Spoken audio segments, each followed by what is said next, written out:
The first Emperor of the Dominion ruled for a staggering 49 years, bringing the struggling Terrans back into space, that which they were destined to rule over.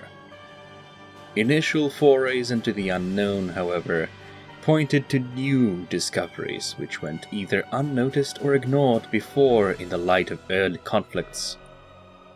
Disturbing for most, exciting for Mengsk, came news of ancient precursor artifacts found on planets around Korhal. The Cybrex, as they came to be known, were once a machine consciousness, a terrible threat to all life in the galaxy.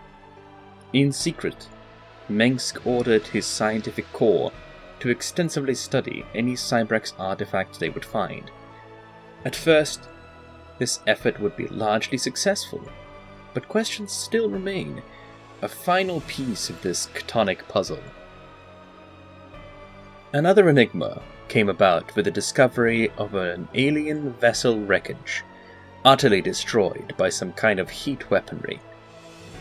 Having analyzed the ship logs, scientists discovered a lead to an artifact dubbed the Rubricator, and with a special order, Mengsk sent a crew to investigate.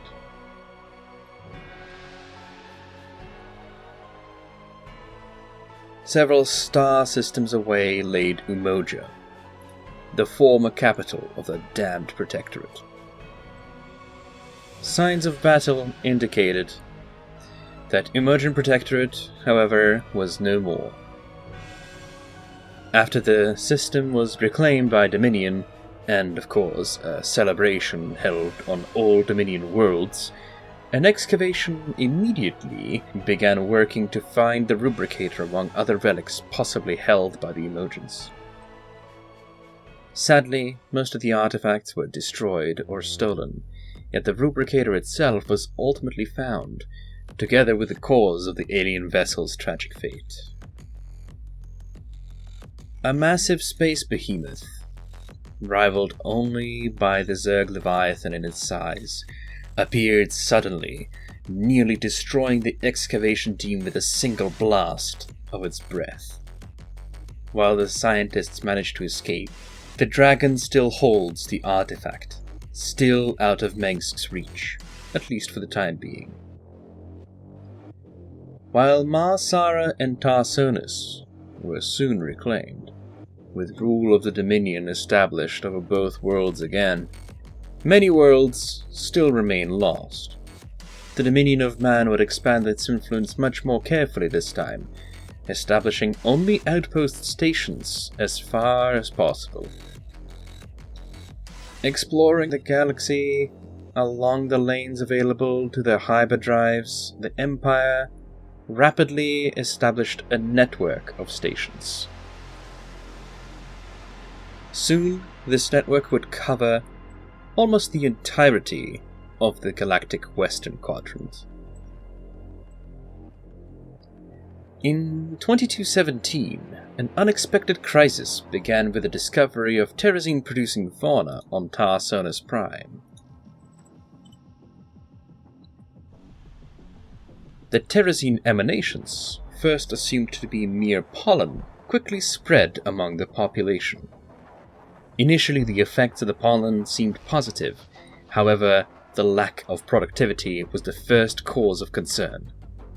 Utilizing dampening procedures, former production levels were soon restored. In 2220, however, the government on Tarsonis collapsed, unable to respond or comply with orders from Korhal.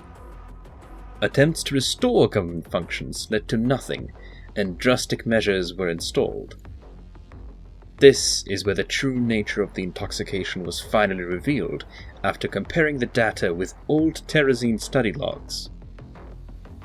Tarsonis' government was officially deposed, and a remote one established on Korhal instead.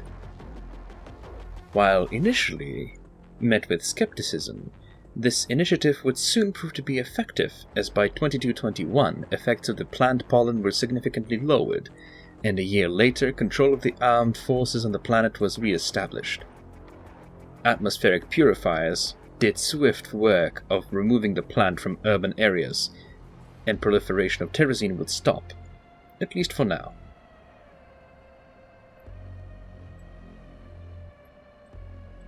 Mengsk would be unpleasantly surprised to find the galaxy so full of life. Automated mining drones, space amoeba, herds of weird whales orbiting a star, living rocks. The Dominion would have to cleanse its living space from rodents with fire and fury, as he was destined to rule this sector or see it burn to ashes around him. The only exception so far was made with the space whales, as their herds proved to be a significant threat to even the strongest available Dominion fleets. Sentient aliens also seemed to be in the area.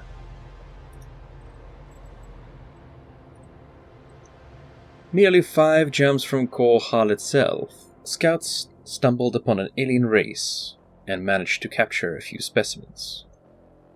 After it was proven that they are indeed a higher form of life than amoebas and rocks, an interrogation procedure began in secret facilities on remote outposts. Finally, after months of work, the disgusting arthropods revealed themselves to be a part of Kiramulan Confederated States. This highly militaristic empire were merely a mockery of a democratic system, while in fact being an army with a state. Zealous and aggressive, Kiramulans immediately reacted with hostilities, prompting the erection of a space bastion called Vanguard. Soon after, another fortification, Stalwart, would be installed in another border system with Kiramulans. This combination of militarism and zealousy reminded Mengsk of the Protoss, much to his disdain. These Xenos would not be the only ones to threaten the Dominion. To the galactic north, much farther away, laid the Klen interstellar autocracy, a ruthless, autocratic military regime made up from necroid life forms. Only the Zerg could be so vile. If these creatures were a new strain of the Zerg virus, then it will be Mengsk who will find a way to destroy it, or control it again.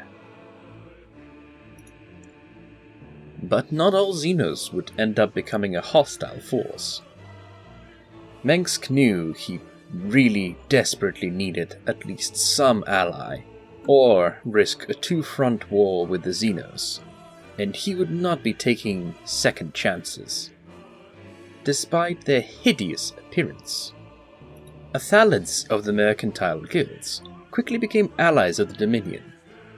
Research and trade agreements led to mutual prosperity, despite the protests of some more radical factions of the Imperial court. The Emperor calmed down both them and the populace, insisting that these diplomatic pacts are merely in the best interests of mankind of today, if humanity was to survive this epoch of strife. As part of a truly revolutionary discovery, Dominion scientists found an alien formula for genetic alteration. Believing this to be a Zelnaga relic, Mengsk ordered to procure the blue solution and made its distribution across the Empire a mandatory procedure. As a result of this treatment, Terrans acquired limited regeneration capabilities. The Ultra X solution was marketed and advertised as a massive success of the Dominion's genetic program, and a shining achievement of human mind, with not a single mention of its alien origin. This augmentation would surely come in handy very soon. Only 5 years after the astounding success of the genetic program, tensions between Kiramulans and Mengsk would reach a boiling point. An unfortunate encounter with yet another group of automated mining drones resulted in a catastrophic defeat and a loss of a vast part of the Dominion Navy.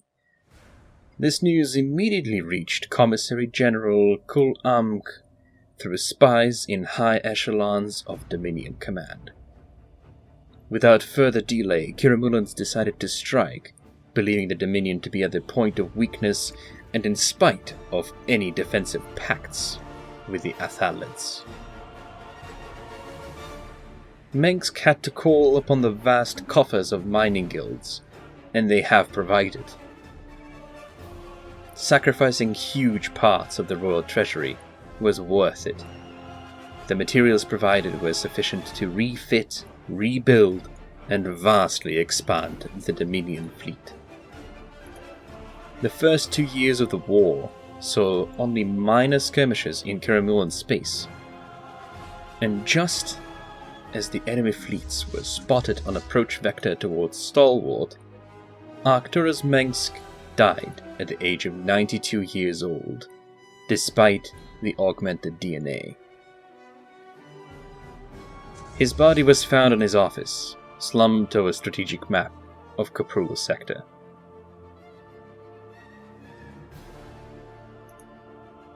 It now falls upon Emperor Valerian Mengsk to pick up the reins of the Dominion.